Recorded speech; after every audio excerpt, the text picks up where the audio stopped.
ഒന്ന് ആലോചിച്ച് നോക്കുക. ഈ ഒരു വിശ്വാസ ചങ്ങലയിൽ മനുഷ്യർ ഇങ്ങനെ കുരുങ്ങി കിടക്കുന്നത് കാരണം എന്തു സംഭവിച്ചാലും ഇത് കൃത്യമായിട്ട് യൂട്ടിലൈസ് ചെയ്യാണ്. രക്ഷപ്പെട്ടാൽ പറയും നമ്മൾ ഇന്നലെ നടത്തിയ പ്രാർത്ഥനയുടെ ഇതുകൊണ്ടാണ് രക്ഷപ്പെട്ടത്. മരിച്ചാൽ പറയും ഉണ്ടോ സർക്കാർ എവിടെ നിന്ന് അവരൊന്നും ചെയ്യുന്നില്ല, അത് ചെയ്യുന്നു. ഇവർക്കൊരു കുഴപ്പമില്ല. ഞങ്ങൾ ഭീഷണിപ്പെടുത്തുകയാണ്, ആളുകളെ ഭീഷണിപ്പെടുത്തുകയാണ്. ഇപ്പോൾ കാറ്റിനെ അടക്കാനായിട്ട് ഒരാൾ കടലിൽ പോയി വെഞ്ചരിച്ച് കളഞ്ഞു.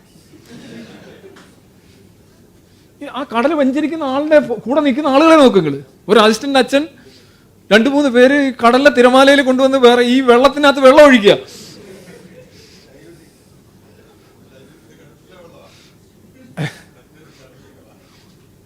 കെമിക്കൽ കോമ്പോസിഷൻ മാറുന്നില്ലല്ലോ, അതിനകത്ത് ഇമ്പ്യൂരിറ്റീസ് മാത്രമേ മാറൂ. എന്നാലും വെള്ളത്തിനകത്ത് വെള്ളം ഒഴിച്ചുകൊണ്ടും കല്ലെടുത്തുകൊണ്ട് കല്ലിനെ എറിഞ്ഞുകൊണ്ടും ഒക്കെ ഈ കാണിക്കുന്ന ഈ കാര്യങ്ങൾ, ഇത് ആണ് യഥാർത്ഥത്തിൽ ജനങ്ങൾക്ക് വളരെ പഥ്യമാവുക.